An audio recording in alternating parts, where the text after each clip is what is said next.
आपका स्वागत है बीके क्लासेस में। आज हम अधिगम के सिद्धांत क्रिया प्रसूत व्यवहार अनुबंधन के सिद्धांत पर डिस्कस करेंगे। इससे पहले थार्नडाइक के अधिगम सिद्धांत प्रयास एवं त्रुटि के सिद्धांत को हम पिछले सेशन में डिस्कस कर चुके हैं, जिसको आप देख सकते हैं। तो क्रिया प्रसूत व्यवहार, प्रसूत का मतलब होता है उत्पन्न होना। ऐसा व्यवहार जो क्रिया के द्वारा उत्पन्न हो उसको हम बोलते हैं क्रिया प्रसूत व्यवहार अनुबंधन का सिद्धांत। इस थ्योरी के प्रतिपादक पीएफ स्किनर थे तथा इस थ्योरी को कई नामों से जाना जाता है, जैसे आरएस थ्योरी, सक्रिय अनुबंधन का सिद्धांत या अभिक्रमित अनुदेशन सिद्धांत।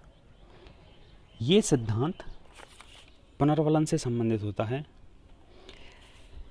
पुनर्वलन क्या होता है? पुनर्वलन एक ऐसी क्रिया जो अनुक्रिया की संख्या में वृद्धि करती है, पुनर्वलन कहलाती है। जैसे जब छात्र को अच्छे कार्य के लिए पुरस्कार देकर प्रोत्साहित किया जाए तो छात्र अच्छे कार्य को करने की अनुक्रिया बार बार करता है, तो उसको हम क्या बोलते हैं? पुनर्वलन। पुनर्वलन दो तरीके का होता है, सकारात्मक पुनर्वलन और नकारात्मक पुनर्वलन। सकारात्मक पुनर्वलन में छात्र के अच्छे कार्य के लिए छात्र की प्रशंसा एवं पुरस्कार देकर उसको अच्छे कार्य करने के लिए प्रोत्साहित किया जाता है। नकारात्मक पुनर्वलन में क्या है कि छात्र को गलत कार्य को कम करने के लिए नकारात्मक पुनर्वलन दंड एवं भय देकर गलत कार्य को करने से रोका जाता है। स्किनर ने अपना प्रयोग चूहे और कबूतर पर किया। सबसे पहले स्किनर ने एक चूहे को बॉक्स में बंद किया, जिसको हम बोलते हैं स्किनर बॉक्स। इसमें lever, generator, electric grid, signal and speaker और भोजन लगा हुआ था। लेकिन भोजन जो है चूहे को दिखाई नहीं दे रहा था, जबकि थॉर्नडाइक का जो अधिगम सिद्धांत था उसमें भोजन बिल्ली को दिखाई दे रहा था। अब जब चूहा बॉक्स में उछल कूद करने की अनुक्रिया करता है तो चूहे का पंजा किस पे? लीवर पर पड़ जाता है तथा चूहे को भोजन प्राप्त हो जाता है। यह भोजन चूहे के लिए किसका कार्य करता है? उद्दीपक का कार्य। उद्दीपक को इंग्लिश में हम बोलते हैं स्टिमुलस। क्या बोलते हैं? स्टिमुलस।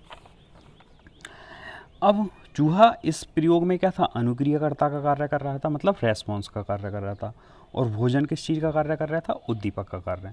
ठीक है, आइए देखते हैं कि सकारात्मक और नकारात्मक पुनर्वलन की तरह ये प्रयोग किस तरह कार्य कर रहा था। सकारात्मक पुनर्वलन में क्या है कि चूहा लीवर को दबाने की अनुक्रिया करता है। तो सबसे पहले इसमें क्या हुआ? अनुक्रिया हुई। अनुक्रिया करने के बाद ही तो भोजन प्राप्त हुआ उसे।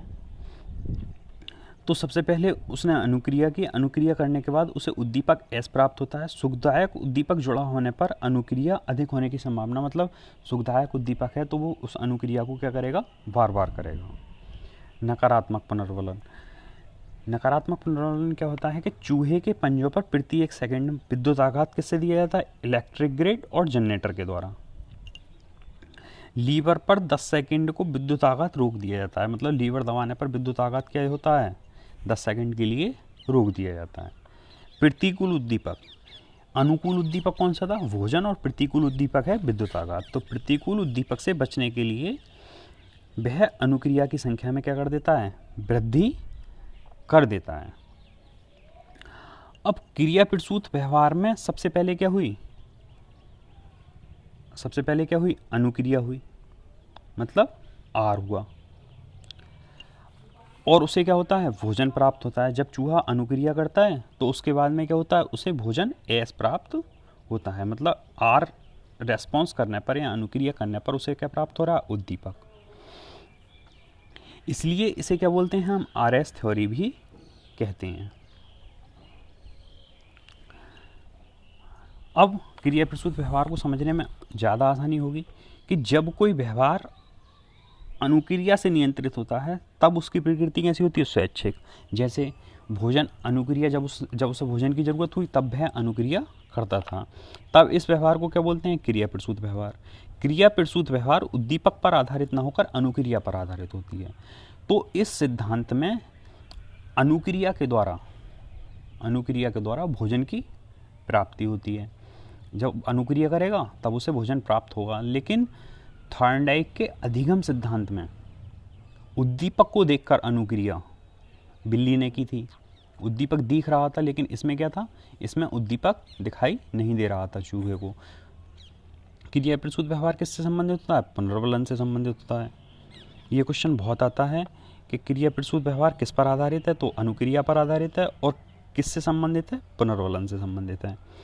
अब क्रिया प्रसूत व्यवहार अनुवंधन का शिक्षा में उपयोग, तो अभिक्रमित अनुदेशन प्रणाली के द्वारा इसे यूज किया जाता है। यह प्रणाली स्वयं सीखने पर बल देती है और विषय वस्तु को छोटे पदों में विभक्त किया जाता है। आज के सेशन में इतना ही। अगर पसंद आए शेयर करें, सब्सक्राइब करें, लाइक करें।